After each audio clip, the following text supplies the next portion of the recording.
Welcome back to the show, everybody. This is the Upper Tier Podcast, and this is your FA Cup final preview. Joining me, as always, my partner on the Thursday night, normally Thursday tier talk, but that's in the bin for another season. The Dazzler himself, Darren. How are you, my friend? I'm good, brother. How are you? Good, not a bother at all. I had a hectic day today. Do you know how my day started this morning? Tell me. Apart from, this is before I even dropped Dylan out to Blooms. We got one of those things the other day. I don't know whether you know them. A Messaluna knife. Are you familiar with it? I'm not. It's the double-bladed knife with the two handles that they use for chopping up the salads. Oh, yeah, I know it well. Well, Hillary in her wisdom decided to put this into the drawer, blade facing up. Of course she did. So Niall was putting the sieve back in the drawer and put his small finger right across the blades. Took a lump out of myself. So I wasn't best pleased. So that's how my... Have you a bit of damage? Let's see.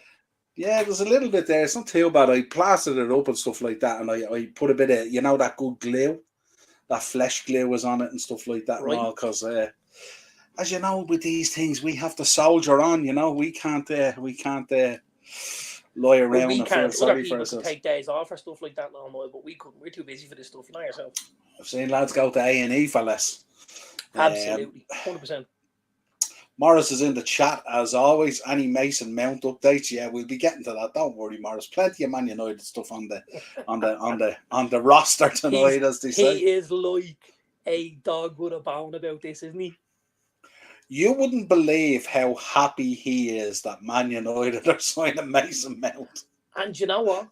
Like, I don't know if he's going to feel that way this time next year. That could well be the case. Yeah, that could well be the case. I really do. And to be honest with you, like, I know we're going to speak about it later, but I've heard a lot of United lads talking on forums and stuff. He's not good enough. Not what we want. You're going, hold on a minute here. Kid's like barely out of nappies. He's an England international. He puts in a serious shift, and he's got a bit of quality about him. His dead ball quality. He can spot a pass. He's decent in front of goal. Like, I'm going, where's... I do have to add, though, that's Mason Mount 2021-22. Okay, right. And yeah. And that's my only point, though. Absolutely. But don't forget, Eric Ten Hag was the guy that brought us the Marcus Rashford that we thought we had. And if he sees something in a kid like Mason Mount and he thinks, I can get a tune out of this fiddle, we have to absolutely back him, and believe that he's doing things in the right way. I don't think he's gonna go down the route of signing a guy for maybe 40 million, unless he feels like he can add something into the pot for us and stuff like that. I trust the gaffer. I'm happy. You're facing into a big season as well in the Champions League and stuff like that as well, so you're going to need a lot of players. So, well, yeah, listen, it's a fair point. If anything happened, Bruno Fernandes tomorrow, who's our 10? We don't have him. We don't have a 10. Still at it. Look at him. Decent replacement for Marcia. Listen, it might be true. Daz is in as well. Big up Daz and Dazzler. Off topic. Any tips for Epsom this weekend, Noel? I haven't had a look. Do you know something? But what I will do, Dazzler, Daz, is I'm gonna have from one Dazzler to another. Daz, I'm gonna have a look tomorrow. And what I'll do is I'll pick out a few, and what I'll do is I'll drop a short and I'll send you the link. There you go. There you go. Couldn't ask for better than that, could you? More than that. That's how we do. We're dynamic on this podcast. We can adjust when we need to. I'm going to whisper this. I have a really famous jockey's child coming to me at the minute for tennis lessons. Go on. Well, I'm not going to mention a name, but they're a really famous jockey. And when it comes to, say, Cheltenham time, I know who will be on the phone to. So it's the former jump jockey, obviously, then. Former jump jockey.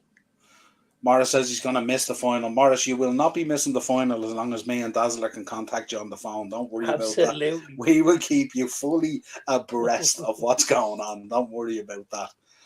Right, where do we begin with this final? Talk to me. What's your general thoughts on it. Lineups. We know Martial is out. I think that's a godsend, to be honest.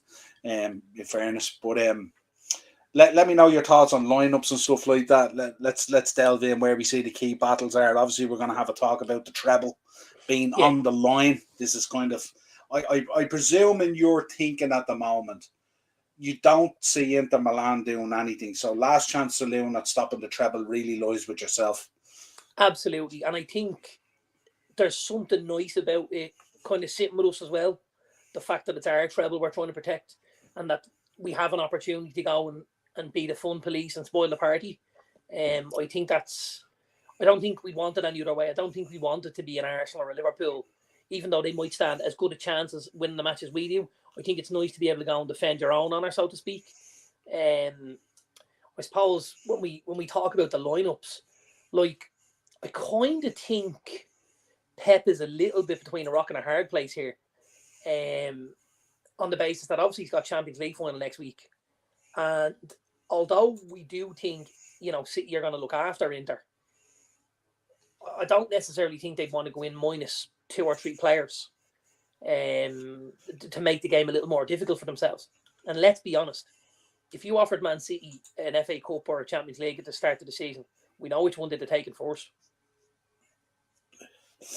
Yeah, I suppose I think when you look at Pep, we know how ruthless he is, but we know he's one of those guys who chases down history. Yeah. And, for me, really thinking about this, if they were to go on and do the treble, I think next season he'll come back and he'll want to do the quad. I think he'll want to do all these different things. He constantly looks to break records. We see what he's like. He's absolutely ruthless. I don't think I know where the priority would lie, but in terms of matching that history as well, because I think we both spoke after the semi-finals in the Champions League, and it was very clear that we don't think, well, on the face of it, obviously we don't think or expect Inter to have any hand act or part in that final. Now we are going to do a preview next Thursday for the Champions League final, obviously. And what we're going to do is you're going to kind of take the City corner because that's where you feel it is, and I'll give the case for the defence, if you like, Inter Milan, and see what we can come up with there, because I do like a lot of those Inter Milan players and stuff like that. So I'll make a case for Inter. You can make a case for Man City. Absolutely. We'll see where the show takes us. And I think if this was a different team Inter were setting up against in the final, I certainly wouldn't be thinking Inter were going to be swept away. But I just think when you look at the juggernaut that is Manchester City at the minute, I think be it us on Saturday or be it Inter the following week, I think it's going to be really, really hard to stop them. I really do. They're on the crest of a wave. They've just won a Premier League. They've got their FA Cup final. They've got their Champions League final. They've got all the ducks lined up exactly how they would have wanted them. Yeah. And they did that in the league, and they just chalked off 1, 2, and they just went through the games. Yeah. So it would be very, remit of me to think that either us or Inter were going to go and, tickle City's belly, because that ain't going to happen. It'll mean one of us being absolutely unbelievable and City not showing up. If either of us beat them, and listen, that can happen. It's an FA Cup final. We've seen Wigan beat Man City in an FA Cup final a couple of years ago with one Roberto Martinez. Yeah. So it is possible and it is plausible, but that doesn't mean it's an any easier a task. You're staring at that City team and even thinking about it, and I'm kind of going, right, what's he start with? Because we talk about obviously the team. Well, listen, we know Ederson plays. We know, the likelihood is Diaz will play and Akanji will probably play and Walker will play and Stones. Left-hand side, then it'll probably end up being Stones. Maybe push Akanji across to the left-hand side. You've got Rodri. You're gonna have Gundogan and De Bruyne. You're gonna have Grealish, who's been the flavour of the month when it came to the big games this season. And you're probably going to have Mahrez and Haaland. And that's phenomenal. But then when you look a layer under that, and I say, okay, well, where could he make changes? you know, and he might not play Rodri, he might play Calvin Phillips. Okay, well, you know, it's not a bad replacement. He might not play Grealish, he might play Foden again. He might not play Haaland, he may play Alvarez. And all of a sudden you're thinking, no matter where the ball hops here for us, this is going to be a serious team we rock up against. There are going to be key battles. And as you said, we'll probably talk about a couple of them because I actually penciled a couple of these in my head because I feel like there's a couple of, for me, there's three really, really key battles. And they sort of work, they sort of mirror each other in a sense because it's obviously, you know, it's that Kyle Walker versus Marcus Rashford, that right side of City defence, left side of our attack. It's the Jack Grealish versus Aaron Wan-Bissaka, their left side versus our right side. And then it's those two colossals in the midfield, De Bruyne Rodri and Casemiro. And that's where I see the game being won or lost, basically, for me. That's what I'm most excited for, is that midfield battle, believe it or not. That midfield battle is going to be absolutely electric. And I suppose Morris is in here, he's saying all the pressure is on City. I'm not sure 100%. If that's the case. Do you believe that? No, listen, I do. I absolutely do. Yeah, 100%. Because I think even last weekend, and if I look at Eric Ten Hag's post-match words with the crowd and stuff like that, he kind of said, you know, we have a big job next weekend. We're defending the honour of this club and, you know, we need you guys. He didn't, you know, he worded it very carefully. It wasn't, we're in the FA Cup final and we're going to get that trophy. You know, it was like, we need your help. Because I think he understands this is a huge task. The magnitude of it, yeah. The magnitude, absolutely. Obviously, to stop the treble would be one thing. But then also to get another trophy in the bag. Another domestic. Another domestic, like at the minute, the third place finish was great. The third place finish on its own for me would have worked. Absolutely. If you'd have said to me at the start of the season, third place in the league, nothing else, will you take it? I would have taken your hand off. And that's maybe after the situations that we've gone through with Rangnick and with Solskjaer and, you know, things like that. So the expectations get dampened down a little bit. But I mean, if we obviously won the Carabao Cup and now we're in an FA Cup final, like if we could pick up 2 domestic trophies and finish third, this is a colossal season for us. Yeah, colossal jump from where we come from.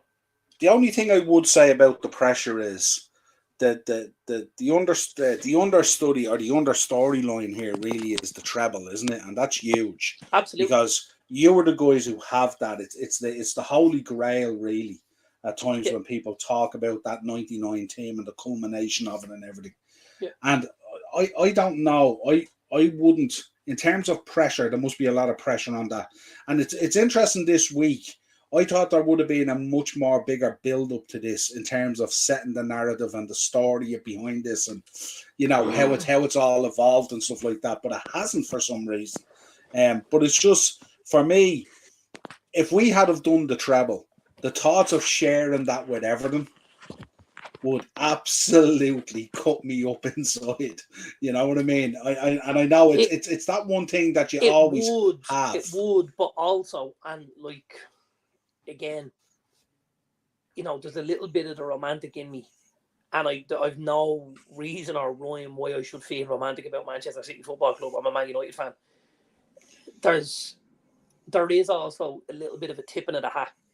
You know, if you see, be it Man City, be it Liverpool, be it Arsenal, we knew it was never going to be Spurs, but be it one of those big rivals that we have, say, there's still an awful amount of respect for a team that's able to go and equal what we did.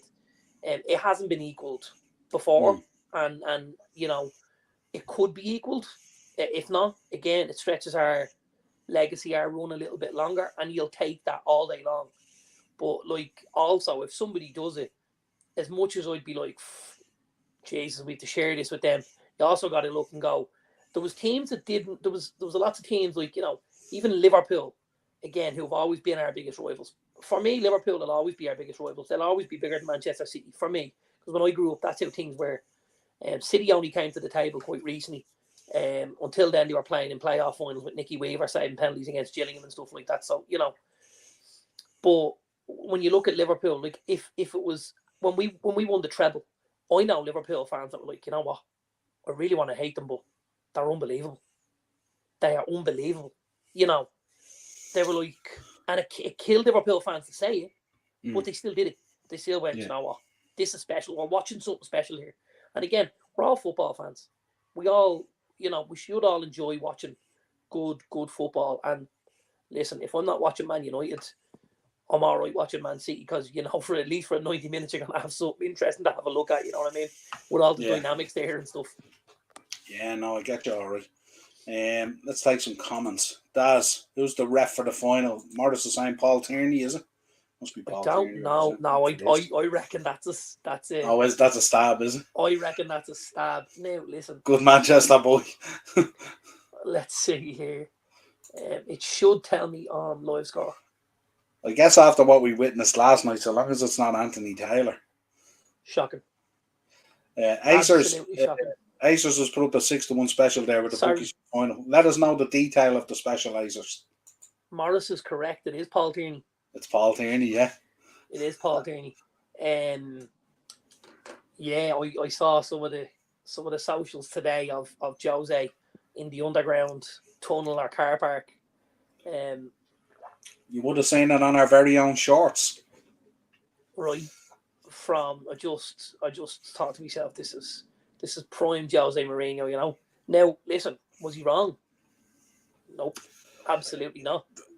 Yeah, I mean, and it was his record going versus Sevilla's record, you know. So it cut deep, that one, you know. I mean, you could see even in the press conference afterwards and all, he was absolutely livid, and I get it. And look, we've been talking about it all season. We don't even need to have a discussion about it. We beat that drum to death this season. We sure did.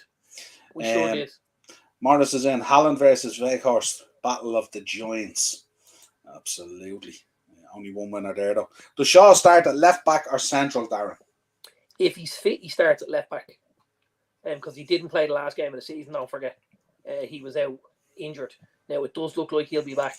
But I fully expect it to be Wan-Bissaka on the right and Shaw on the left.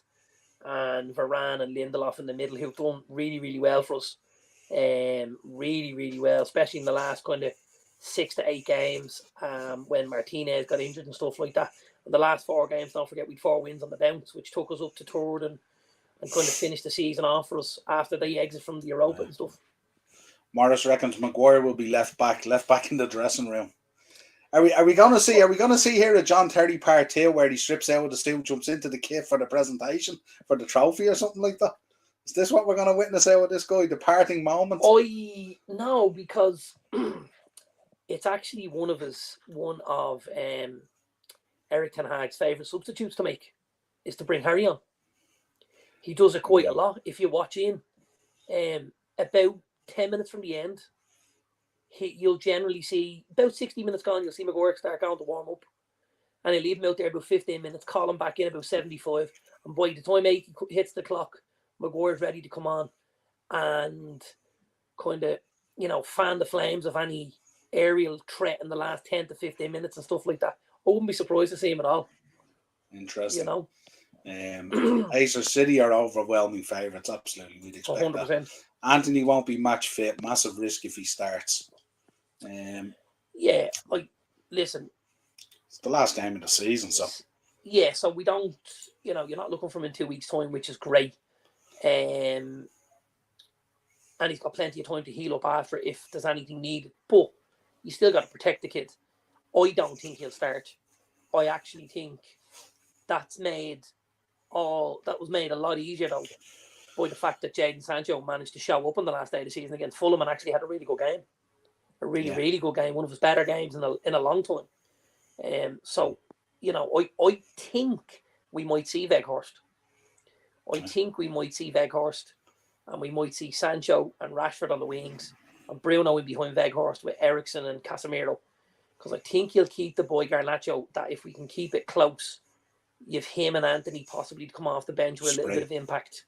Yeah, that's what I think he'll do. Yeah, Ace was spot on there. We did do our own version of it back in 2001. Believe it or not, Darren, I actually sleep with that cushion every night on my bed there. I have the little Liverpool jersey cushion and on the back the 2001 treble winners. It's there. Yeah. Even the dog gets a clatter if he chews it. Acer's back in as well. Jose gone to PSG now. Yeah, that'll be interesting if it happens. Let's see what happens there. Oh, Right, God, that's talk. that's an uneasy alliance, isn't it? That's Jose, not what don't. we. That's two groups of people well deserving of each other. That's the Jose, way I'll I tell would you put what, it. Jose, don't do it to yourself. Stay in Rome. They absolutely fucking love him in Rome. They Yeah. love him. Stay there, Jose, and create something. Yeah, absolutely. Acers. Rashford start up front has to. Yeah, that's going to happen anyway, isn't it? What's the story with the bet, Darren? We'll be talking about the bet shortly. Don't worry about that. A question Am I for in a bet? Dazzler. He's talking about your bet. Is it Forest and Brighton? Was the bet? Was Forest and Brighton, yeah. Forest and Brighton. Yeah, no, that's the bet. What's the story with the bet, Darren? Not the bet we're going to be talking about, of course. We need to look at that, Morris. We need a start date for things now. Forest did all right for me, in fairness, but I reckon Brighton might have just pipped them. But we'll have a look from where the starting points were. Obviously, now Brighton finished above them, but Brighton had a massive step on them when we actually took the bet. So it's the differential in the points from when we said go, if that makes sense. We'll have to have a look at that. See that breeze blowing through that corridor, that adjustment, that last moment. I like it, Dazzler. For Dazzler, is Anthony fit or out?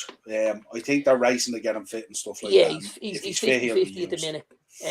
But I think again, after Sancho having one of his better games on Sunday, I think he'll just start Sancho and Rashford in the wings, and Weghorst to try and occupy the City centre backs early on, and then you push Rashford through the middle then later on, and you bring Garnacho from the bench to try and come on and do something for it, Cool. Right, talk to me about these matchups you've put together. How you see it sort of going, and I mean, obviously United are going to have to keep it tight early doors, because if it opens up fairly early, it could be a cricket score the way these guys operate. Yeah, absolutely. And we know we were on the end of it, weren't we? At the Etihad 6-2. So very easy to happen, and they can open up on anybody on their day. See, we're in a much better spot than we were then. Obviously, we're missing a couple of bodies, but I'm happy to think that the lads are well rested as well, because we did start to look a little bit jaded towards the end of the season. That's when we started dropping points here and there. I think after we got knocked out of the Europa, we started to kind of hit our strides again. Only having the one game a week helped, but the matchups I think are really, really important. I think Wan-Bissaka's got a huge day in front of him, not only with Jack Grealish, but then with Ilkay Gundogan, who tends to come down that side with Grealish. I suppose De Bruyne takes up a little more of a role centrally and from the right-hand side, whereas Gundogan is from the left. So Wan-Bissaka is going to have Gundogan and Jack Grealish coming towards him. And I think it's really, really important that Sancho gets back in and gives him that kind of protection and stuff like that. I think that's really, really important from the word go. Because otherwise it's going to be a long, long day for the lad.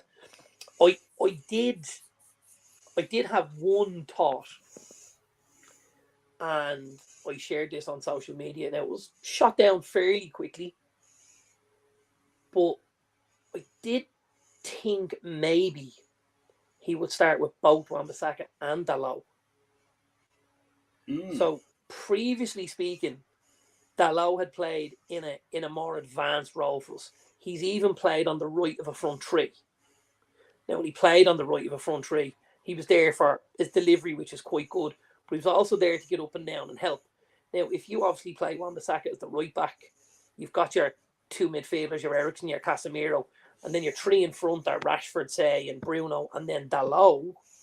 He could certainly help nullify the threat down that side with a Grealish and a Gundogan. I mentioned it. There wasn't a lot of United fans that went for it, but I see it as an option. Whether does or not, I don't know. I also know what your thinking is behind it. Your thinking behind it is to keep the ball wide and out of the central midfield area where they cut teams open. Well, if De Bruyne could be very, very clever. Right. So that's like I genuinely think that's a viable option. I'm not inside Eric Ten Hag's head. I don't know if that's something he's looking at. Or again, the other option that I see is you go and play 3 centre backs. You go and play 3 centre backs, and you play Wan-Bissaka as the right-sided centre back, and you play Dalot as your wing back. Yeah, we're going to be talking about that shortly. I just don't worry. Maguire and 10 million, stuff like that. Yeah, no, I suppose when you said it to me there, I was kind of thinking, when you look at City, they don't play really, really wide. They kind of play within the 18-yard width, the 18-yard box width, and everything kind of comes through there the way they slice stuff. Yeah. So if you put him out there and you keep the ball well wide on the flanks and stuff like that, it kind of negates those players in the middle and stuff like that. They don't kind of get into the game. Lot of crosses in the box. Everything's slide rule, everything balls around the corner, everything's one touch that creates an opportunity around that 18-yard line. So if you can pack that 18-yard line and that area in between the lines, your back four and your midfield, you can possibly push them wide. And as you say, listen, they've got Haaland. If the crosses come in, you could be in trouble. But, you could still, the cross needs to be good every time. He needs to be in the right positions. It's a more difficult solution to the issue for City than it would be for us, Yeah, you see it even when they cross the ball as well. They always seem to cross the ball from a position of starting, even inside the 18-yard box. It tends to be more a kind of a flick scoop than a cross, more or less, or loop, play around, more like a loop. Like a ball around the corner. You rarely see them go wide, real wide out to the flag and throw a cross in, like what we would do, going on the outside. Absolutely. So so that could work. That's an interesting one, all right. Redbird's in, big up Redbird, good to see you there. Yo Niall, yo Daz, I can see Scum United winning. Interesting shout. Jeez, I would take that. I would absolutely take that. Daz, yo Redbird.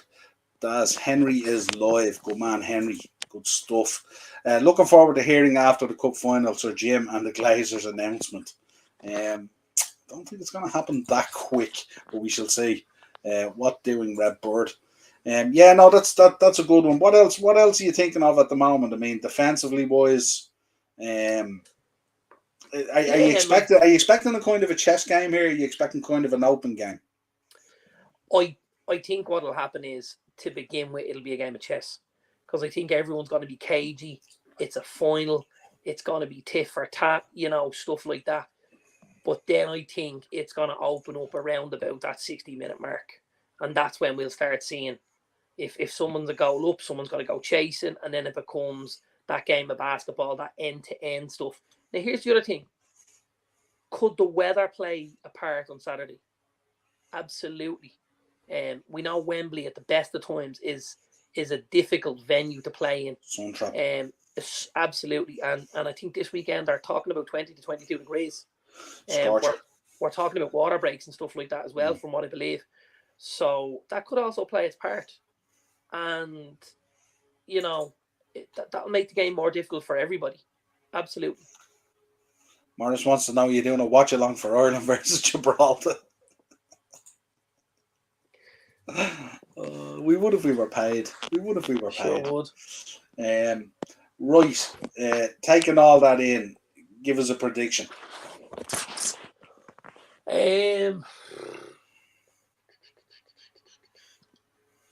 I want to be positive. I really, really want to be positive. I suppose, if we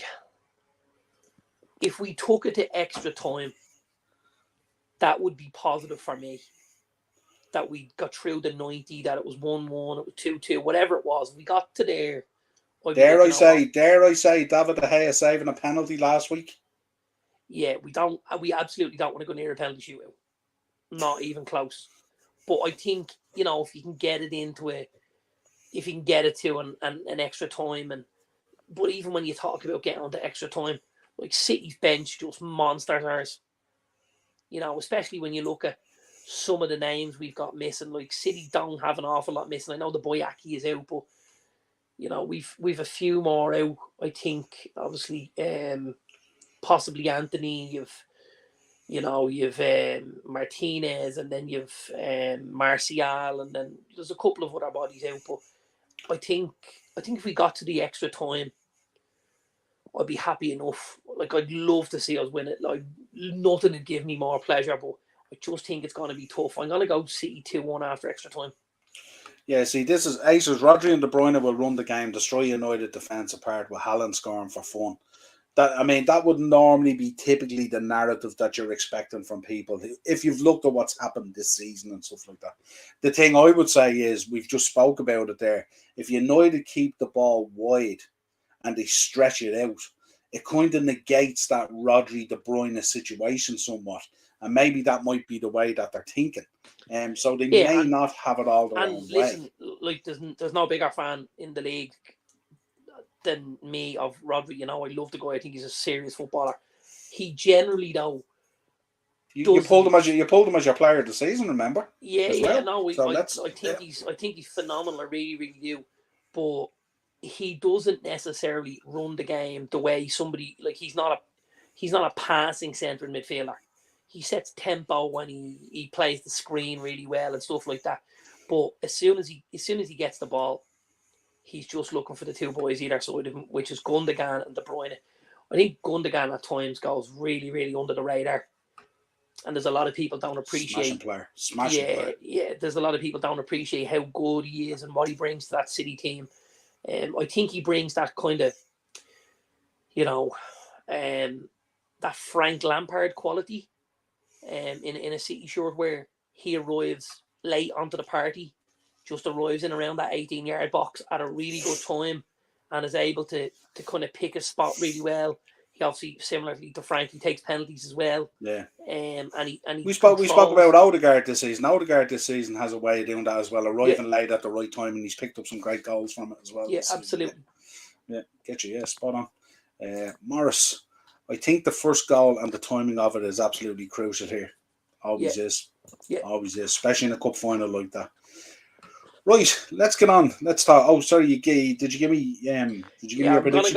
I'm gonna go City 2-1 after extra time. City 2-1 after extra time? Yeah.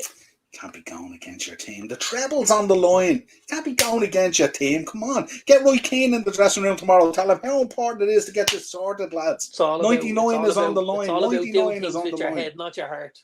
I know, yeah, but we've got to get these guys fired up. Eric Ten Hag, he's a little bit relaxed. Got to get these guys fired up. I think I've told you my strange, what are we going to call it? My superstition. I've told you this, haven't I? Go on. You know I always back against my team in the final, don't you? Have we talked about this? Oh, yeah, you spoke about it, yeah, because if you lose, you're not as disappointed. Yeah, it negates the disappointment somewhat, yeah. Absolutely. Yeah, interesting. So you know where my money will be this weekend? Yeah, absolutely.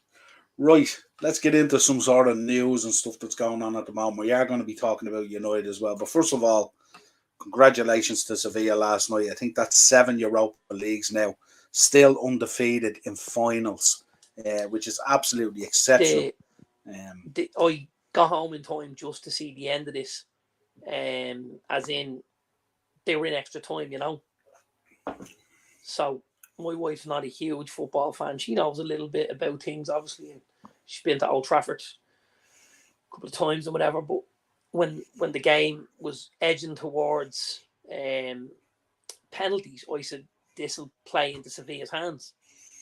I says, can you see what number the keeper's wearing? And she said, no. And she looked and she says, oh, he's wearing number 13. I says, yeah, it's going to be unlucky for someone, but it won't be for Sevilla. I says, this guy saves penalties at a rate of knots. And she says, oh, okay.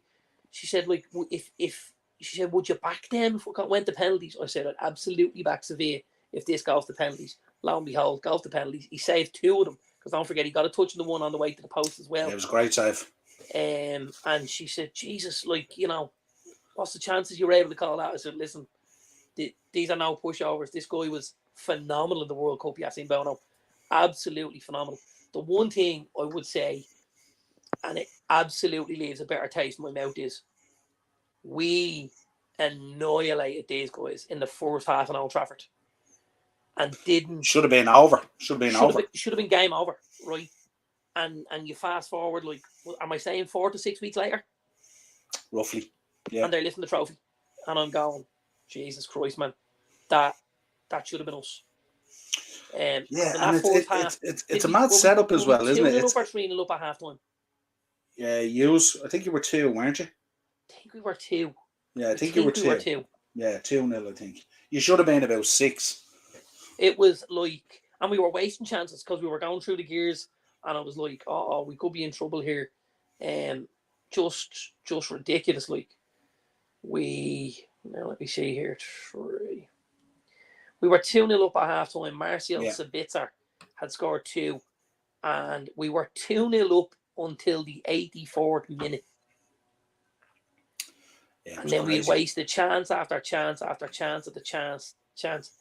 And we didn't put them to bed, and he made a couple of bad changes. And all of a sudden we were on the back burner, and we go out, and you're like, what happened there? And now I'm reading this with Europa League champion Sevilla.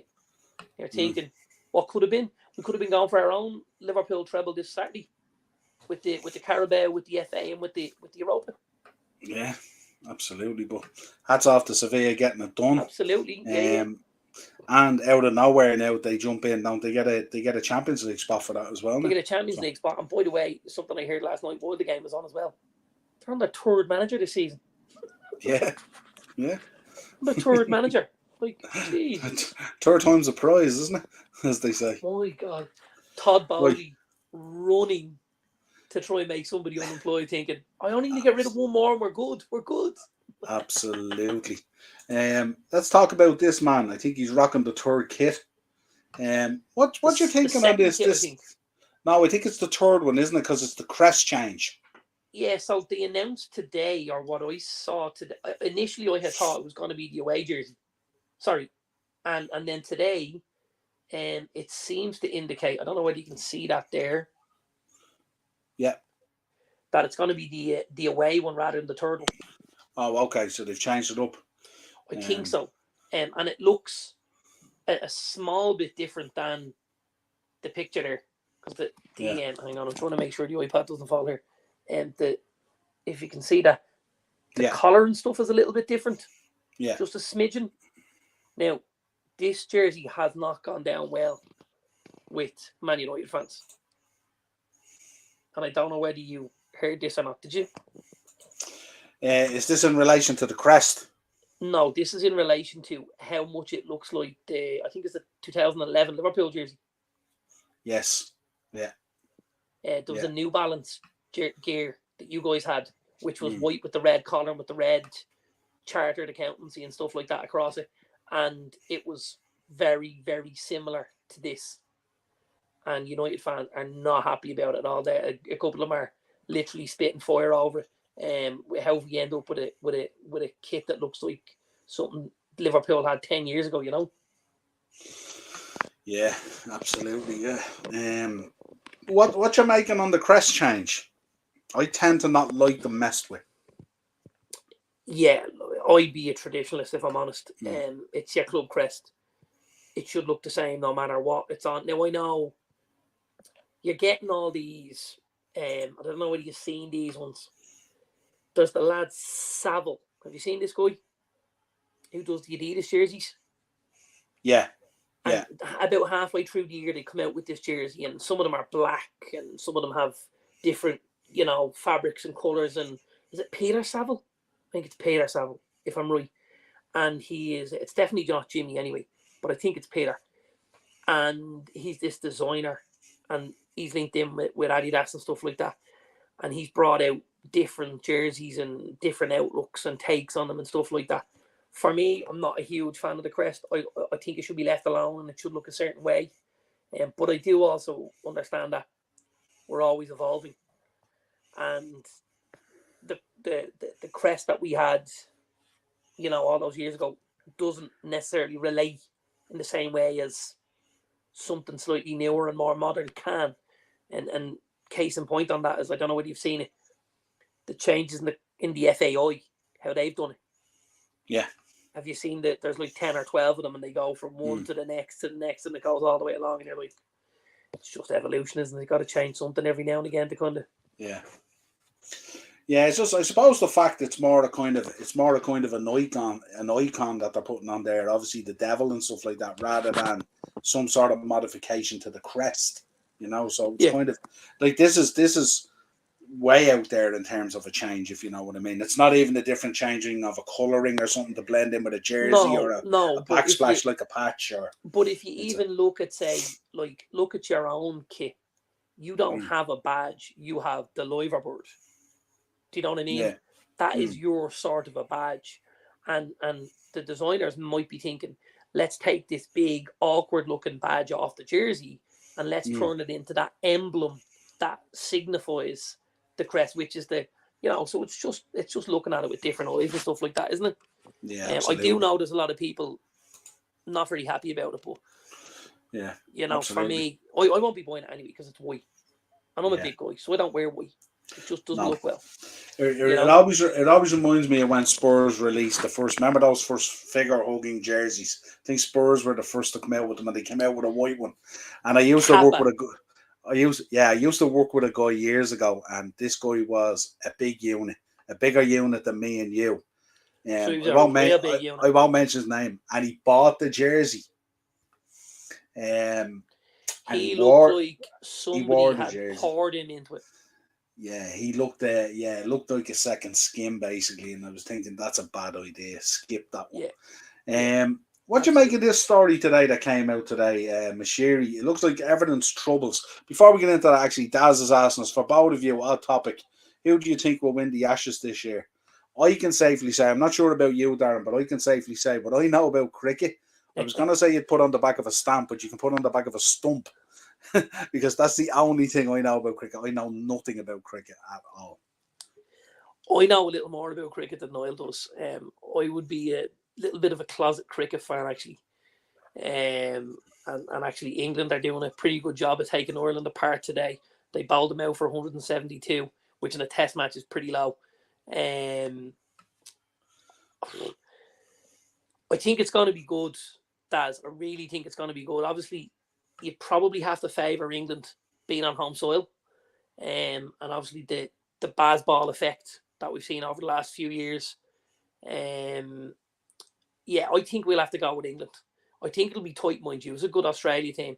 They're obviously playing for the world #1 against India in the next week or two. But I think they could win that and end up as the world's best test team and then still lose the Ashes to England on home soil. Yeah, Acer's away kit is awful. Yeah, they tend to be anyway. Yeah, it looks like a Liverpool kit for sure. Yeah, absolutely. Yeah. Third kit looks retro kit. Yeah, absolutely. Philip Schofield turned down Spurs as he's afraid it may damage his career. Interesting. Not a bad slant. What did you make of this today? Obviously, we were going to get into it. Everton's woes may not be over yet from a financial point of view. Talk at the moment. The Treasury Sanctions Police have been reviewing the finances of Everton Football Club, because certain things haven't been divulged, as they say, and they're looking at this link now. This link with Mashiri and Usmanov, and it's being looked at now by the Office of the Financial Sanctions Implementation, the OFSI. Are looking into this at the moment, and it could be trouble on the horizon potentially for Everton. Any thoughts on this? It was a strange one when I heard it, because I kind of thought, wow, because Alisher Usmanov was a pretty big stakeholder in Arsenal up until Stan Kroenke came in and kind of hoovered up a lot of those dead shares and stuff, and obviously it's Stan and Josh that run the show now at Arsenal. Usmanov looked to get involved in a couple of other places, but I am a bit shocked if they're able to provide a link. The other thing that I would worry about slightly is if they've had all this money and they weren't necessarily living within their means, how difficult is next season going to be when they have to start doing it? Because they've been in a relegation battle, even though they've thrown huge money at this. So, if I'm Everton Football Club right now, I got to be honest, I'm looking at my scouting and my recruitment department, and I'm looking at them really heavily, because I'm saying, if Usmanov and Mashiri have had this kind of money into Everton Football Club, and they've struggled the way they've struggled, something's wrong somewhere. Like, we know, we can tell you guys who are good ballers for certain positions, and you want to look at this guy, and we do it all the time. We'll give shout outs and we'll go, oh, kid in the championship, new lad here at Southampton, young lad coming up. If we know all this, why are everyone spending top whack on guys who just can't do anything near the level of what needs to be in the Premier League? Do you know what I mean? Like, it's just, again, there's a little bit of the Todd Bowleys about them at times, and the Chelseas with that scattergun approach to recruitment. You just don't know who it's going to be, where it's going to be, and how it's going to stick. Yeah, well, most of the transfer news coming out this week was about their push to try and tie down Connor Cody. I think he was there on a loan move, but they're going to try and tie him down or something like that. So that's all they're releasing him. They've released him, have they? They aren't taking up the option. The option was 4.5 million. And they're not taking it up. And they're not taking up the option of 4.5 million. He will go back to Wolves. But he hasn't played much since Sean Dyche came in, because Dyche wants to play a back four, and he doesn't believe Cody can play in the back four.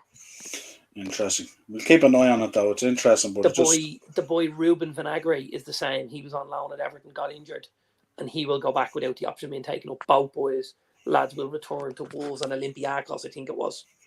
Yeah, absolutely. Let's talk about this man. This man has been appointed on a short-term contract, sporting director at Liverpool, taking the place of Julian Ward, who's exiting the building and going to Ajax. George Shimadke, I think is how you pronounce it, if I'm right. What's your thoughts on this? This is kind of underwhelming for me a little bit in terms of sporting directors that were out there. We know Liverpool this summer have a huge job in terms of putting people out the door, and also bringing a reasonable volume of people in is definitely needed if we want to be competitive next year. This guy has come in, seems quite friendly with Klopp and stuff like that. I wonder, is that kind of the overwhelming narrative? There's not a huge amount of history there. I think he spent some time, was it at Wolfsburg or something like that? Yeah, that's right. Wolfsburg, yeah. And he was released from that contract, I think, last February. I would think, with what you guys have let go in James Milner, Roberto Firmino, Naby Keita, Alex Oxlade-Chamberlain, there's 4 definites out the door without any player sales, so we say, and that's without even Queven Kelleher leaving or staying. And sorry, actually, the boy Fabio Carvalho as well. Now, I know they're talking about that being a loan, but that's 5 bodies, possibly a keeper. How many bodies do you need to replenish that stock? Do you need 6 players? I would be of the assumption you do for the squad. Yeah, no, absolutely. And that's even without the likes. Obviously he might bring back a Tyler Morton and allow him to come into the squad. But again, he's 2 or 3 years away from being a regular in your first team, no matter how good he is. I think we're staring down the barrel of a whole midfield, to be honest. And I think the midfield that's there at the moment is either going to be in some way pied off or else pied to the bench. And I think our bench next season is going to look like our current playing midfield in some respects. And that means then you've got a huge outlay. Like, obviously, there's a huge link with Alexis McAllister there. And they're talking about, anywhere between 50 and 70 million is where things are going to be done. Do you possibly look at the likes of Yuri Tillemans on a free? Because he'll bring a body in. Do you look at the likes of Adrian Rabiot again on a free? We're not looking at any of them at the moment. I think you're looking at Tillemans, as far as I know. No.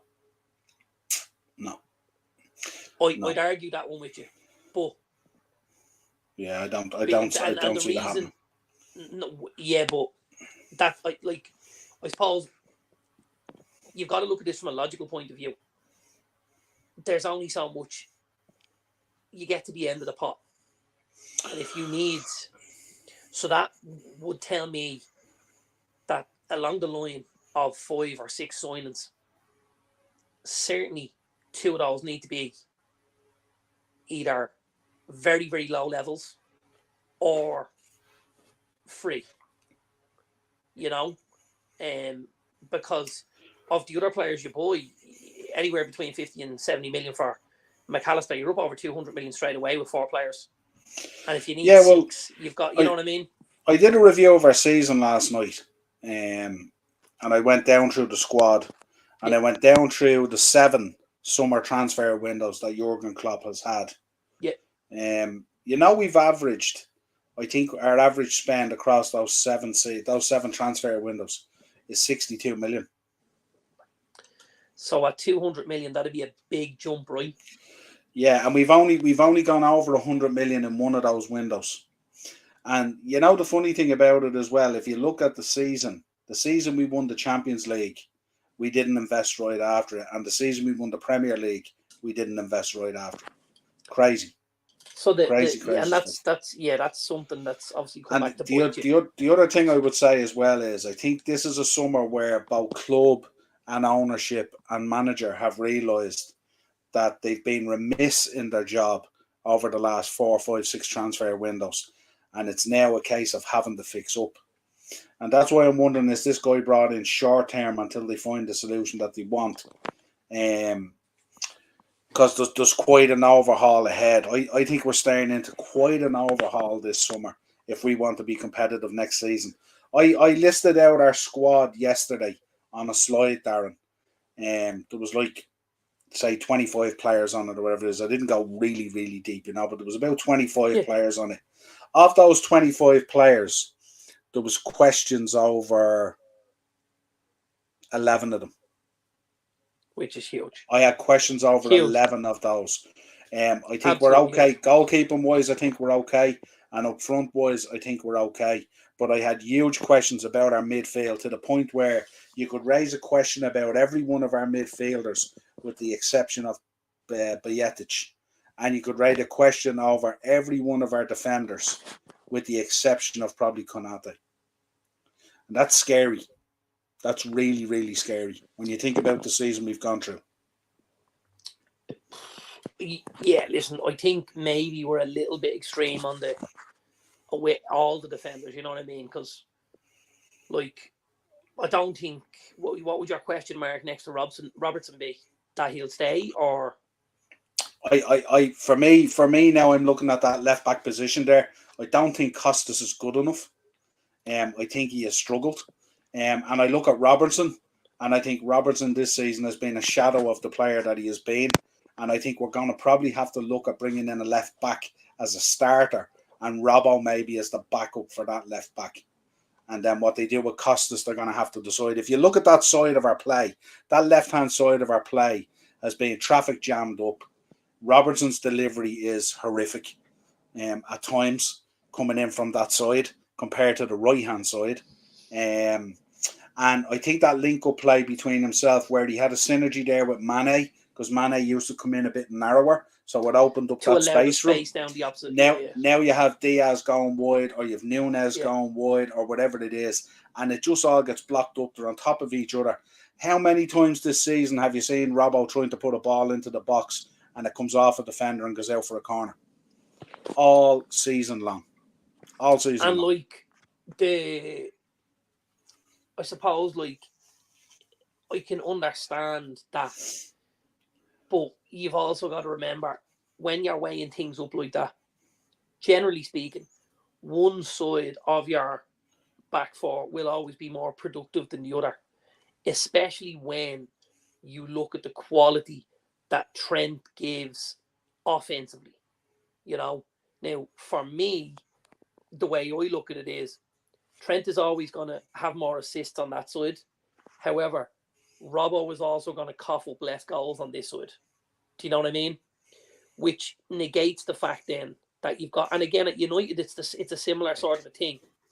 Shaw will be the one who goes and creates and goes. Yeah, but it's a tactical thing as well, isn't it? Because for most of the season as well, most teams were targeting Trent because they knew that was the weakness. Absolutely. So that's why most teams come down that side as opposed to Robbo's side and stuff like that. But I think that from how he allows them to, you know what I mean? Because if Robertson goes and is more offensive, then now, and if Trent's that offensive as well at the same kind of times, instead of you having 3 across the back and you having to target a certain hole in the back 4, you've now got 2 gaping holes.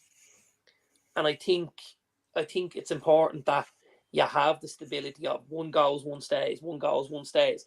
And generally, because he's on this, his delivery is better, and he plays on the side of Salah, you're gonna find that the Trent's gonna be the guy to. So it won't always lend itself to shining a good light on Robertson in that sense.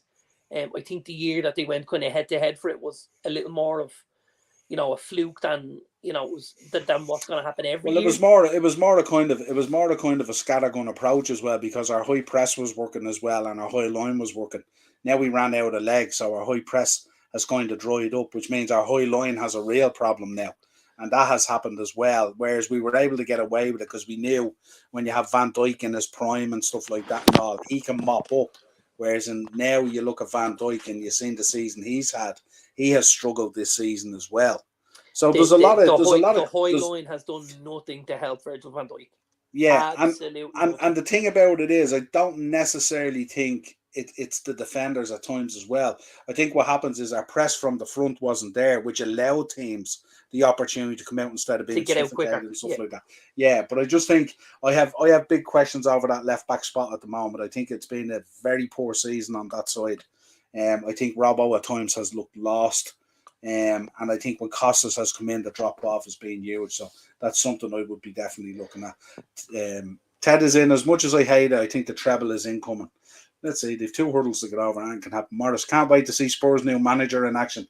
What did you make of that? Celtic manager taking up the Spurs position. I spoke to Morris about this today. I've got to say, this is just mental. Absolutely mental. They just lack ambition on every level, don't they? Bar Harry Kane, they lack ambition on every level. And he lacks ambition because he won't get out of town. Yeah, but you know what? I think this is the straw that broke the camel's back for Harry. I'll be honest. Like, I don't imagine he's going to look at Ange Postecoglou and say, this is what's going to win us a trophy. I don't see it at all. I think he'll see this as a huge, huge step down from some of the managers they've had over the last number of years, be it successful or unsuccessful. You've got Contes and guys like that at Spurs, and then all of a sudden you've got Ange Postecoglou. I think Harry Kane is at home packing his bag right now, and I think his argument with Daniel Levy is, we've no ambition. We're not going to win anything. He's done a great job with Celtic. I like the boy Postecoglou. He's done really well with Celtic. But let's not forget, it's the Sunday League. It is absolutely the Sunday League. And, Celtic fans can talk about themselves being a huge club. And they are a huge club. And Rangers are a huge club. But there's 8 really, really small clubs in that league. And you only need to be the best of the 2 teams to win a title. It doesn't lend itself. It nearly comes down to your results against each other, doesn't it? Absolutely. I know Celtic go on and they normally win it by a decent margin and stuff like that at times, and Rangers have as well. But I just think when you're stepping down, do you know what? It'll be interesting to follow it actually, because there's often talk about if Celtic and Rangers came down into the Premier League or the Championship or whatever. So let's see what this guy does. But it doesn't. I wouldn't be, if I was a Spurs fan at the moment, I wouldn't be very happy in the direction and the way things are going. Extremely underwhelmed. Yeah. And it's mad that they can't attract in, isn't it? It's crazy, isn't it? I mean, at one stage they were talking about Mason potentially staying on. That's ludicrous. Isn't it, as well? Absolutely it's just ludicrous. Absolutely crazy. Morris is talking about, you just seen a video of Anthony Taylor and his family being attacked in the airport, Roma fans throwing chairs at him and the family and all. That's absolutely horrible and disgusting if that's the case. I think he just sent me the video, actually. He sent it to both of us, he said, so we'll take a look later, but that's absolutely horrible. That's the case. Not a single player on Liverpool that's good enough. All of them out. Manager out. No trophies. It's embarrassing. Ted, you're going to have to change your tag there to Coyle. You sound like one Kyle Gunnar Walsh there. But listen, it in fairness, it's there's a few that have to go. There's no doubt about it. The manager definitely wouldn't be one of them. And winning no trophies is embarrassing. It is embarrassing, Ted. I gotta say, I just looked at the video Morris sent us there. It's a sad day for football. It's a sad day for football. That lad couldn't walk through an airport with his wife and his family, without what goes on there and the carry on. There's grown men standing there trying to spit in him. Yeah. Grown men in an airport wrestling with police to spit on a referee from last night's game. I would go as far to say as I'm almost embarrassed to be a football fan after that. Ted says, Kyle's not here, I'm just filling in for him. Yeah, absolutely. Kane should just go to Real Madrid and don't look back. And listen, they might come calling with the Benzema news. Yeah. You know, you surely he can't turn down that contract. Did you see that contract? 400 million. It's 100. It's 100. They've guaranteed him 100 million a season plus benefits. I was talking about it the other night on a show, and I was talking about surely what benefits can you drop on top of 100 million? Like what is the benefit? Are you going to throw in a roller or a Bugatti or a Palace or what is it? Like, you're getting paid 100 million a season to kick ball. I reckon they're throwing in a couple of boards at halftime. But he can't do that. Why not? Because that wouldn't be him. Don't forget the standard of football he's going to play. And all he needs to do is all he needs to do is be within the width of those posts. Like, he could happily, We did say that. We did kind of say that about Ronaldo as well. Didn't quite work out that way though. Well, his numbers are still pretty good. Yeah. His numbers are still really good actually, and they're still hanging on in there in the title race, aren't they? Yeah. Ted makes a point. Kane's not leaving the Premier League until he's beaten Shearer's record. Yeah, I'd like to believe that, because if I believe that, then he's coming to us. Yeah. And that would I would enjoy that, because I know you're not a Harry Kane fan, and I know you would have a few choice words about Harry from time to time. So it would be interesting to listen to you when he played for us. Do you know what it is? It's just the fact that he just doesn't show any ambition. It's not about the player. He's a fantastic world-class player. He's a phenomenal goal scorer. And he's added a lot more stuff to his game by playing at Spurs because he's had to. He's not just a goal scorer. We're just going to come with him because he dribbles on his own chin when he talks, but that was... that's part of it as well, yeah. But I just think... I just hate it when players like that lack that ambition to take that risk, to take that step, to further their career and stuff like that. It's just, imagine being Harry Kane when you retire and you sit back and you look at your cabinet there, like the cabinet's behind me there, and there's just a selection of golden boots in it, and you're there looking. He didn't have any signed pops at all. Yeah. And not even a set of cojones to make a decision to go and put a trophy there. I have a Premier League trophy over here, Harry. I even have one. I have a World Cup one there over the other shoulder. What more do you want, Harry? Get motivated. Show some ambition, will you? Morris is in. Individual trophy merchant. Yeah, absolutely. Individual trophy merchant. Now, we have to talk about... It is hard to win. It is hard to win a trophy when the lads you're playing with are all dog shit, though, as well, don't forget. Gerrard did it. And he had quite a selection of teams at times. Go back and look at the 2005 team that won in Istanbul, and even look at the team that beat West Ham in the FA Cup. Like, it's, man. Yeah, but West Ham had only come up from the Championship that season. Exactly. Like, they weren't worldies, like. Yeah, but still, it's still. You were apparently the greatest English midfielder of a generation and the tactical master, Rafa Benitez. So, like, you shouldn't really have been troubled by West Ham. Like. Based on the season we've just had. where we have one of the greatest managers in the world. You know, Let's talk about Quincy. We had a squad that nearly did a quad. Let's talk about Quincy.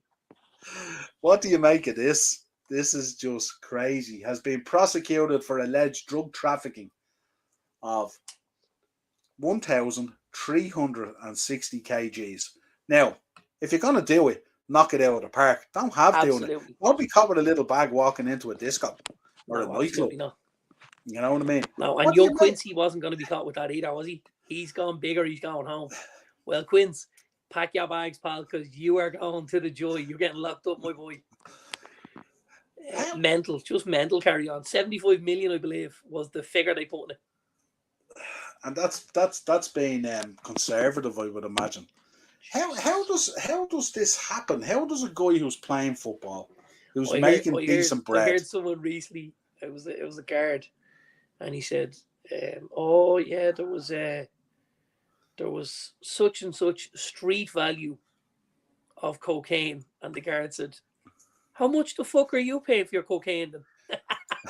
Yeah, this is like remember the Unbelievables used to do a skit, the Old Garda Patrol one, and it was brilliant. Remember the Old Garda Patrol show, and the Unbelievables did it, and they were radioing in and sending the lads for the takeaways and all that kind of stuff on the way back to the station. The copper was only short of saying, "Jesus, you boys are getting rimmed for what you're having."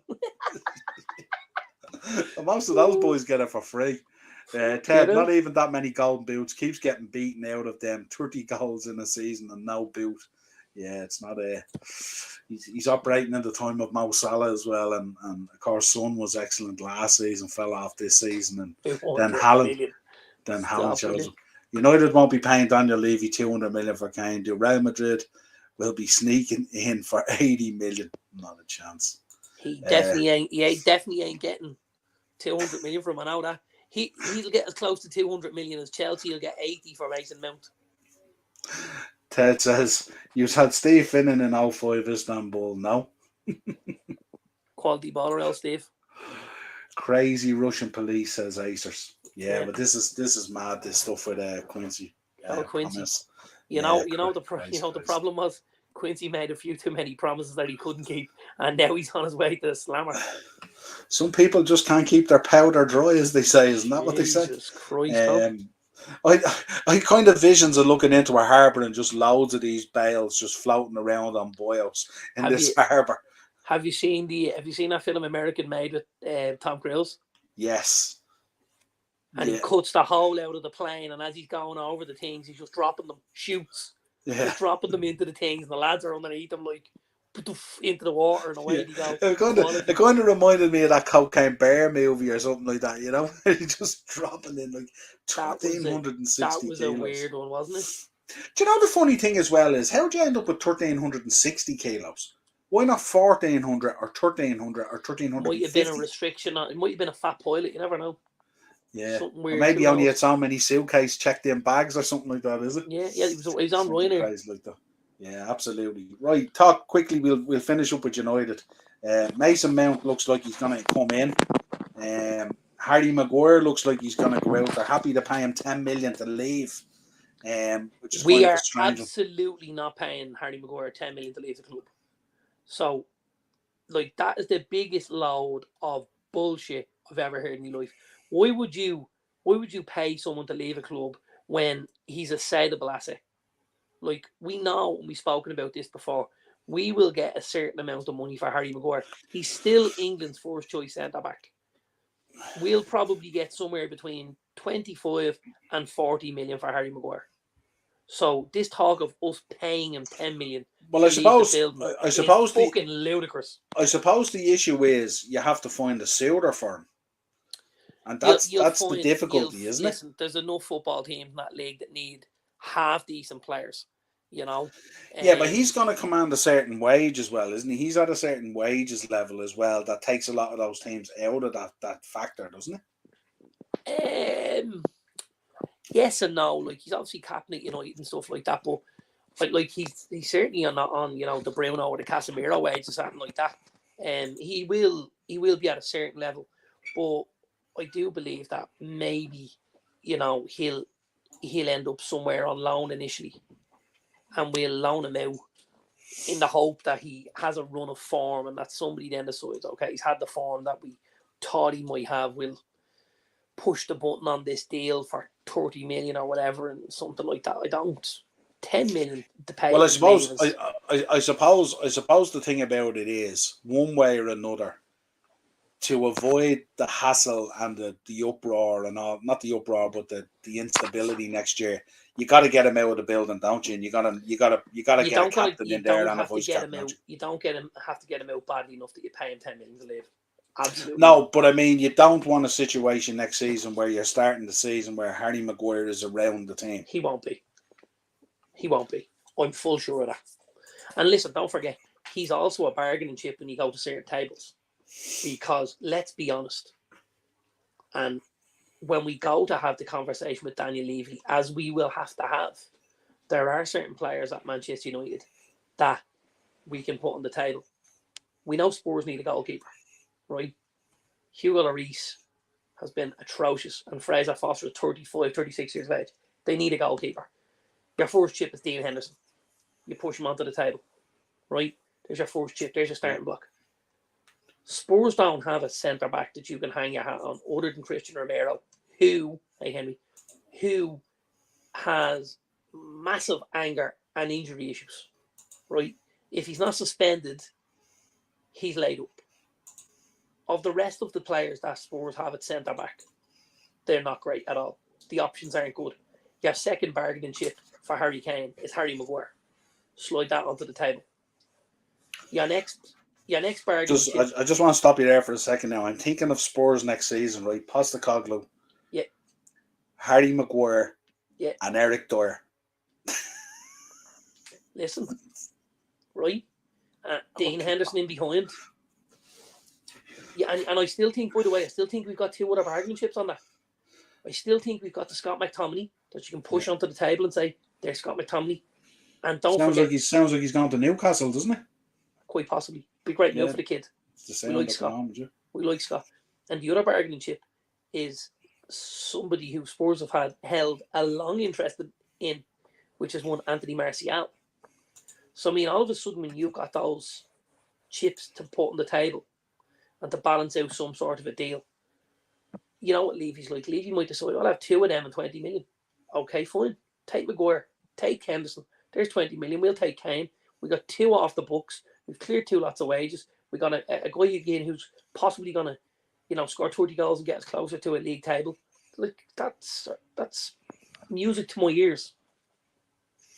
Yeah, absolutely. Just to let you know, Henry's letting you know, 6 o'clock tomorrow, we're live on Henry's channel. Myself and Jack, so we should have a bit of crack with that. And I'm live tomorrow at 6 as well. Are you? On court 5 in Ratto Tennis Club. Very nice. You'll get it on the Darren's Only Tennis Fans page. Fred going to Fulham. Morris reckons Martial would be perfect for Spurs. Yeah. Henry lacks ambition. They make a lovely couple poker. Imagine. United are interested in signing Rice. Yeah, absolutely. They're talking about the Mount deal being the first part of the Rice deal. Oh, get the buddies in. Get the buddies in together. Because we know the lads are good pals. And Rice may have some issues with maybe uprooting his whole family, to go up north. Excuse me, whereas if Mason decides to make the move first, it's a much easier sell because you've got, another family that are moving up and stuff like that. Listen, he'd no problem uprooting his family out of the Aviva, so don't get me started on that, lad. Uprooting his family out of London. Give me a break. Yeah, break. It's also talk of Rice going to the Gunners. I don't see that happening, do you? Morris, close your ears, pal. I think if he goes to Arsenal, it's a sideward step.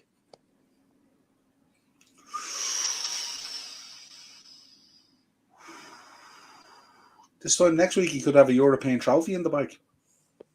So why would you go to Arsenal? You need to sign him before that happens, or there's another 10 or 15 million going on him. His transfer fee is going to be colossal. The only thing I agree with you, Morris. I don't think Arsenal cough up that kind of money. The only thing I kind of think we have going for us is the fact that with the Bellingham move, that'll set, you know, a level. Because if Real go and get Bellingham for 100, we're not paying more than 100 for Rice. Do you know what I mean? Yeah. But if Bellingham goes for 130, all of a sudden you're like, now we're in trouble here. Now Rice is going to cost you 120, 115. Yeah. You know? Yeah, but we'll have to wait and see. Yeah, it'll be interesting to see what Arsenal do in the market this summer as well, isn't it? See, can they actually push on and stuff? Well, I mean, they huge money on the table in January, didn't you, for the boy Moise Caicedo? And like I think they turned down 70 million, Brighton, didn't they? Yeah, there was a kind of a last ditch 70 million put on the table, wasn't it? But I think so it was how do you go and get that kid now? Like, do you go in at 75, 80 million? Well, do you know something? I think you might still be able to get him out there 70. I think timing was everything because Brighton wouldn't have had enough time to replace him because it was kind of a last minute thing. Maybe not. So maybe the 70 would still work. He expressed himself that he wanted to go. He's an absolute baller. Yeah. He's a baller. He's a really, really, really good footballer. His footballing intelligence is extremely high. I don't know what you've seen. They play him right back at times. And he does a phenomenal job. He kind of looks like one of those players where you could play him anywhere and he's going to make it a success, I kind of feel like that's down to his footballing intelligence. Because, you know, we know lots of lads that kick a ball around that aren't very clever, but they're one-trick ponies. They're very one-dimensional. They have to do a certain thing. Whereas it takes a really, really good player to be able to go and do play me at right back or I'm going home. And then there's other lads who go, listen, just put me anywhere you want. I just anywhere. I'll go anywhere. That's, you know, and no matter where he looks comfortable, he looks confident, and he looks like he can do a serious job. And I think Mikel Arteta would value that massively. That, you know, we can put him in right back if White is injured and we can pop somebody else into the midfield. And I think he likes that flexibility, you know, because I don't think there's loads of that at Arsenal. Are we looking at another record window here, value-wise? Are we going to see that 1.9 billion again or close to it? Or do you reckon teams are going to be a little bit more conservative? Because there's obviously a lot of teams there at the moment that are carrying a lot of players as well. So they've as much work to do in terms of getting players out the door as they do getting players in the door.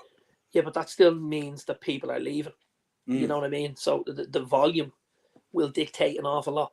I think we'll go close to it. I don't know whether we'll break it, but I do think we'll go close. And one of the reasons I think we'll go close is if I look at the fees that are being muted for a lot of players, you know. And let's just do it very, very quickly. You know, they talk about Jude Bellingham, 130 million. Declan Rice, 120 million. Caicedo, 70. McAllister, 70. Colin Moani, 80 to 100. The boy Hoyland, 50. Harry Kane, 100. Like, and everything is 50 up at least. Mason Mount, 60 to 80. Like, everybody you're talking about is 50 plus million. That is going to lead you to record numbers by the end of the window. Do you know what I mean? It has to. Here's a great question from you from Daz. It was one I wanted to ask you as well. Dazzler, where would Mount fit in at United? Does he come into the starting lineup straight away? Or is he more a player to use in more of a tactical situation? Or is he going to do kind of what's at Chelsea there at the moment? Is he going to be like a really good, strong backup from the bench? Or what do you think it's going to be? I think there's options with him. So I think the options are, you know, Casemiro's your 6 and Bruno's your 10. Yeah. Who plays in between? At the minute, it's Eriksen. He certainly doesn't have the legs I would want in there. And at times, we get in trouble over it. Because you get overrun quite easily. I think he could go in with a Casemiro and a Fernandes and do a really good job. Bring legs in there. I think he could play on the left-hand sides, which would then free Rashford up to become a more central player. You know, he likes to tuck in and create and stuff like that. I also think at times he could play 10 and you know, if anything happens, Fernandes, if he needs games off, if he needs to put the feet up, if he needs, you know, if he's injured or anything like that, or just to have rotation when one of the big issues is Bruno plays so many minutes for us. He plays 90 minutes nearly every week. And I think it would be lovely with 25 minutes to go to say, listen, let's roll the dice. Let's take Bruno off. Let's put Mason in. let's start Mason. Let's bring Bruno off the bench to try and lighten his workload. We're a team that want to go and challenge on a lot of fronts next season. We've got the league, you have the Champions League, the Carabao, and the FA Cup. And to challenge on those fronts, you need a much bigger squad, and you need to have quality in it. So I think you do really well with us, if I'm honest. Yeah, I think the problem is, I think we spoke about it during the season as well, and also last season. We looked at Mason Mount and we said, he had come up a number of times on podcasts, and we said we don't really know what he is. What is he? He's somewhere. He's somewhere that's kind of a mismatch of a number of stuff. And we don't really know what he is, and sometimes, and that's, I suppose, where Ten Hag would have to have the vision to say, I see him as a 8. I see him as or if you can plug him in at those times, right? So there you go, and that gives you that gives you great flexibility in the system and also in the players who are going to play in those positions. See, I think when you think about it, when you look at someone like, if you look at a Pep or you look at a Klopp or you look at an Eric Ten Hag, I think sometimes when they get a player like that has so much versatility, sometimes it scares you to use him, because it's kind of, you're trying to figure out yourself what he is. Yeah, look, I think you'll have an idea what he wants to do with him, and I genuinely do think he sees him as an 8. I think he'll see him as an 8, and he'll see him as somebody that can take the that Christian Eriksen position and bring a little more energy to it, while still keeping the same amount of control. Because obviously he passes the ball extremely well, and then obviously having the dead ball delivery that you would lose from Eriksen. So I do kind of see him as somebody who could plug the missing link of the Christian Eriksen gap. You know what I mean? It's interesting, Henry saying he's a water boy. I was looking at Adrian yesterday.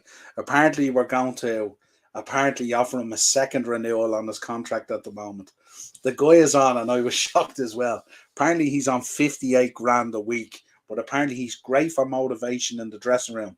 And I was thinking, surely to God we can pick up a motivational speaker or manager way cheaper than 58 grand a week. Isn't that crazy? And do you know what makes it worse? Queeveen Kelleher apparently is only on 33 grand a week. Isn't that scandalous? I'd be surprised if he was even on that. No, he is. He's on 33. But isn't that scandalous that the guy who's third and the motivational guy in the locker room is pulling nearly double you? Seniority, isn't it? Oh, man, it's scandalous. It is scandalous, especially when you look at how bad the guy is. Arteta has been playing midfielders or fullback. Partey played that role last 4 games. Yeah, absolutely. And Granit Xhaka played on the left a couple of times as well. Yeah. Well, they're looking at it as that new position, isn't it? You know, you play somebody like the Rico Lewis, you play Rico Lewis as your right back, but he plays in midfield. You play Partey as your right back, but he plays in midfield. He tucks in all the time. You end up with those 3 then and stuff. That's what they're trying to kind of do with Trent as well recently. So yeah, I think there's a lot of people trying it, isn't there? Yeah, I think absolutely. But it's only a new thing, isn't it? Newfangled stuff. Yeah, that new buzzword, yeah. Ted said, well, Forest have 22 more players to sign, so that'll bump the numbers up. That won't count though, Ted. I heard they're going into the Eastern Conference of the NFL with the squad that they're assembling. How would you sit back and survey and look at that squad now if you're Steve Cooper going into the new season? And they have to, because big time. There's still a certain portion of that squad. There's still a certain portion of that squad who that isn't working. You know, you look at Jesse Lingard. He's got to go. He has to go. They need to get him off the books, and then try and free up that money for other players. There are a number of players. The other boy, the centre back, Scott McKenna or Scott Kenna, he's absolutely awful. He's not Forest versions of Liam Cooper. He is shocking. I don't know whether you've seen. We obviously speak about Liam Cooper quite a bit because I just think he's completely bluffing. Sunday, last day of the season, did you see him for the last goal for Lucas Moura? Did you see him? Dude, 100% I seen him. I just listen, when I seen the team, I said it's over. The minute I seen the team sheet, it's over. He went to absolutely lambaste the boy Moura and didn't even get in the same area code as him. And then he's lying on the ground going, oh shit, as he's watching your man slalom through the Leeds defence like a hot knife through butter. And then he obviously pokes it in. You're just thinking, it's your like man one of sitting those on the cartoons, ground. isn't it? When he's sitting on the ground and the Yeah. cloud comes over his head with No. VAR in it or something like that. VAR, save me. Oh, something like man. that. Yeah, no, it's listen. They can't come on here and say, and they know why they went down. It's fairly obvious, just not good enough, and that's it. Arteta should be getting his P45 instead of a transfer window.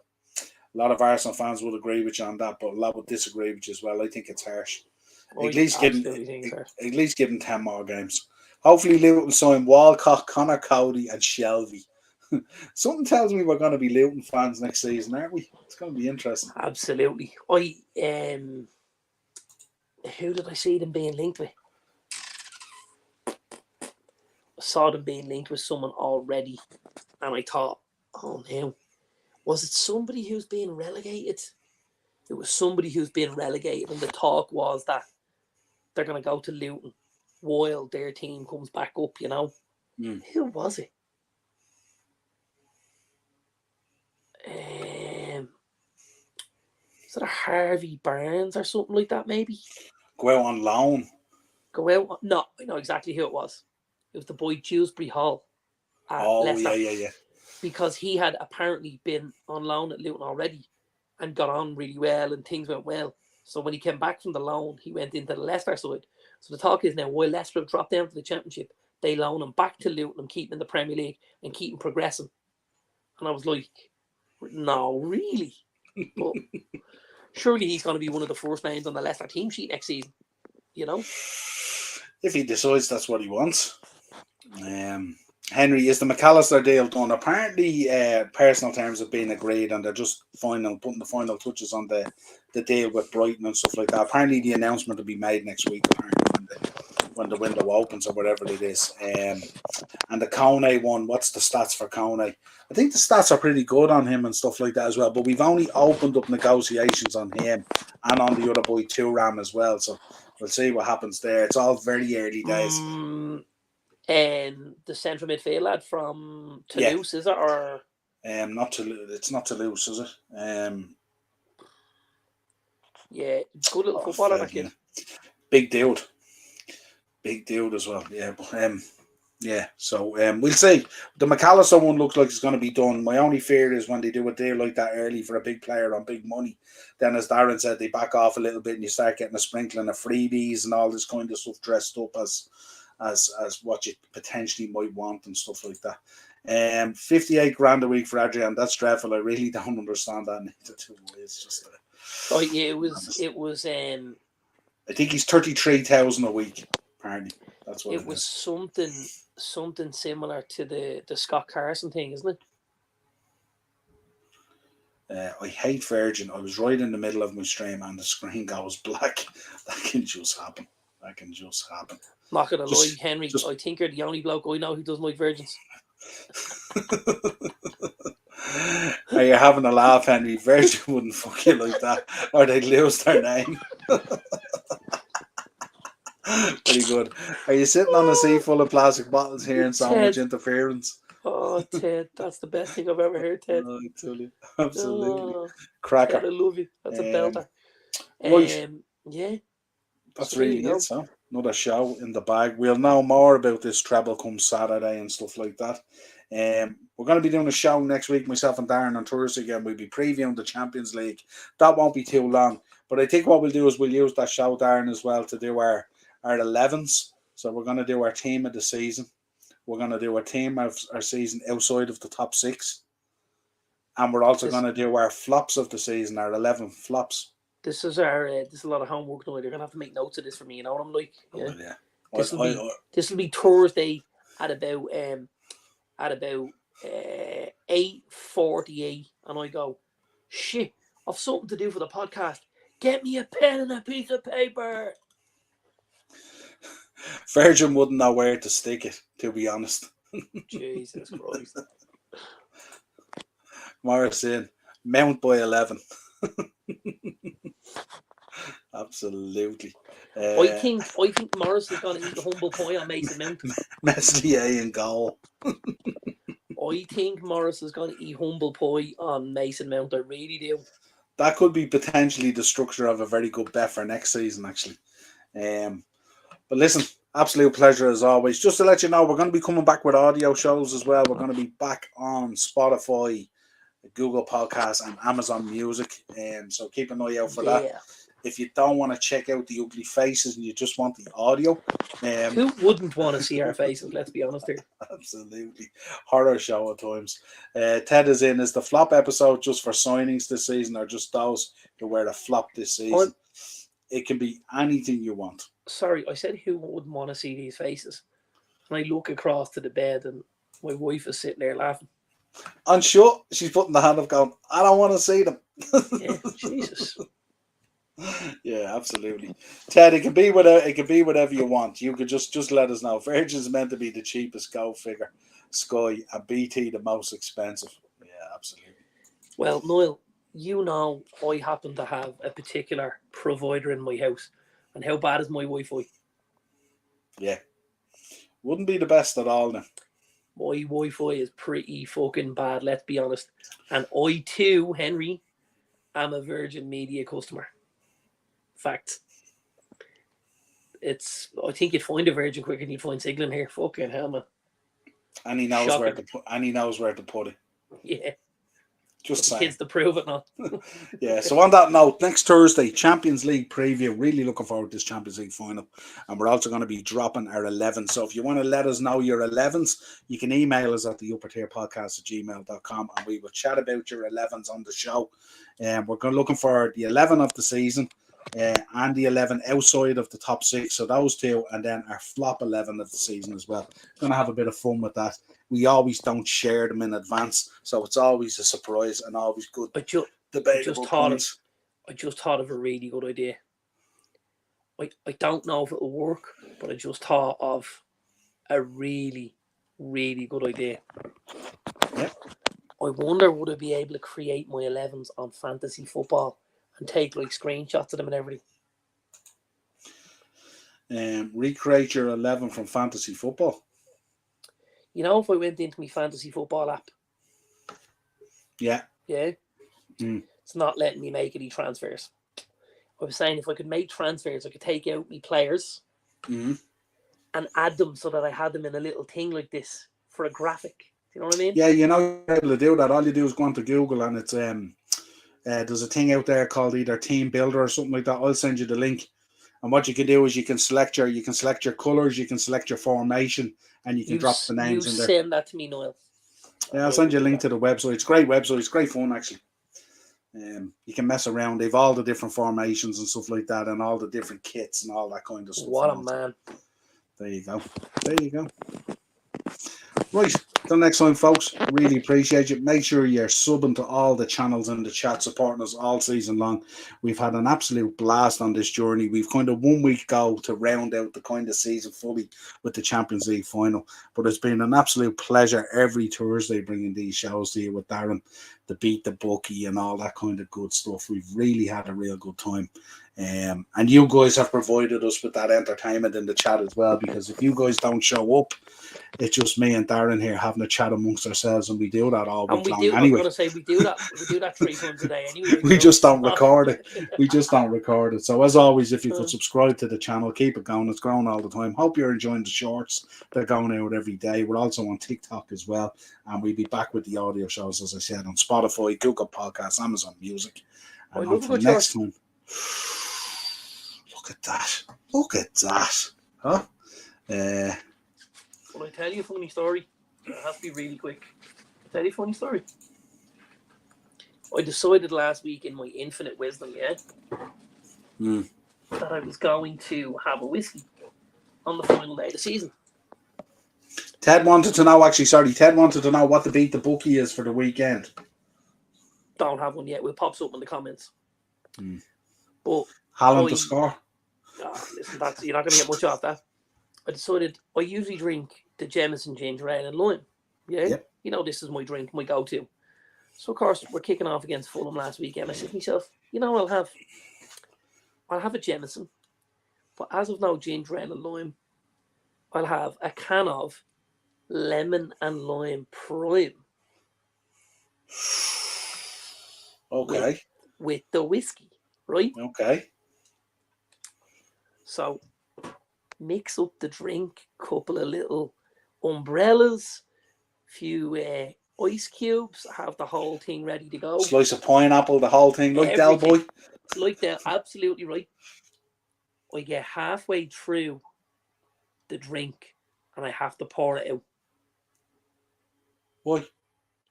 Because my heart was about to come out of my chest. From the Prime Energy drink? It's 2.5 times stronger than a can of Red Bull. Should have went for a jog. I'd say you could start your car with it and it'd get you to work in the morning. Were you getting the sweats and all? Were you thinking, here, I'm going to A&E? And that was even before Alexander Mitrovic stood over the penalty. Like, I was like, yeah. I said to her, I'm gonna have to throw this out. And she was like, really? I was like, yeah, like, honest to God, like, this is. Yeah, I love all these suggestions. Aces are saying Champions League final memory show next week. It won't be next week, but we will be doing a lot of these shows throughout the summer as we fill that kind of void, and do our transfer shows as well. What's that one? Is that blueberry, is it? This is blue raspberry, yeah. Raz, lovely. Blue Raz, yeah. There's 140 milligrams of caffeine in it. It's the good news is it's got 0 sugar and it's vegan free. Ted reckons he could drink about 8 of those primes, no bother. Ted, don't do it to yourself, pal. Now I know Ted is a Red Bull drinker and a Monster drinker, as far as I remember. I think he told me that before. I would have a high sensitivity to caffeine anyway, but this stuff was like something for putting in your lawnmower. It was like absolute rocket. You felt like Logan Paul, did you, springboarding off that top rope against Ricochet, God. did you? Mom, why is Dad doing the buckshot Larry in the background? Out the back pedigreeing the dog. And not with the chum. Just a Darren shaped blob in the back window. Oh, God. Good Lord. Anyway. Right, that's it, folks. I'll catch you tomorrow on Henry's channel, and we'll be talking, of course, over the weekend. Check out the shorts, subscribe, like the video, hit the bell notification, all that good stuff, and we'll chat you again real soon.